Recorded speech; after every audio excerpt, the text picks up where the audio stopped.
ধরে নিচ্ছি তুমি আগামীকাল একটা ট্রেক বা একটা মাউন্টেনিয়ারিং এর যাচ্ছি। যাচ্ছ, তাহলে ideally what should be your diet? যখন আমরা কোনো পাহাড়ে যাই, সব পাহাড়ে তো এভারেস্ট না, আবার সব পাহাড়ও শুশুনিয়া না।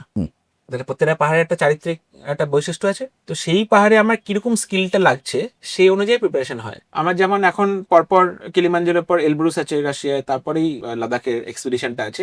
তার ফিজিক্যাল কন্ডিশনিংটা আমাকে প্রচন্ড রাখতে হবে, কার্ডিওটা খুব ভালো রাখতে হবে। তার জন্য মিনিমাম 5 কিলোমিটার করে দৌড় এবং টাইমিংটা কত কম করতে পারছি সেটা হচ্ছে একটা বেঞ্চমার্ক থেকে যায়। 32-33 মিনিটের মধ্যে একটা 5 কিলোমিটার করতে পারলাম, এবং সেটা যদি আমি রিপিট করতে পারছি, তার মানে আমার কার্ডিওটা স্ট্রং হয়ে গেল।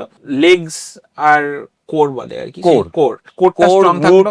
হ্যাঁ, তো কোর গ্লুট, আমার কোনো সিক্স প্যাক লাগে না বা বাইসেপস লাগে না পাহাড় করতে। এবার আমার যদি তখন আন্ডারওয়েট হয়ে যায়, সেটাও একটা খুব বাজে ব্যাপার হয়ে যাবে। তো ফ্যাটের লেয়ার থাকতো, যদি আমি যদি এখন পোলার এক্সপিডিশনে যেতাম নর্থ পোলে, তাহলে আমার একটা এক্সট্রা ফ্যাটের লেয়ার লাগতো ঠান্ডাটাকে কোপ আপ করার জন্য, কোপ আপ করার জন্য। প্লাস যখন খাবার থাকে না বা এত ক্যালোরি বার্ন হয়, তখন ফ্যাটটা থেকে আমার ফুড দেয়। তো এবার সেটা should not be at the cost of fitness. তো ফার্স্টে ফিটনেসটা বাড়িয়ে নিয়ে তারপরে you have to put good fat লাগে আর কি, সামথিং। হ্যাঁ, আবার কিছু কিছু জায়গায় যেখানে আমার খুব বেশি রক ক্লাইম্বিং আছে, সেখানে আমাকে আরো লিন হয়ে যেতে হবে।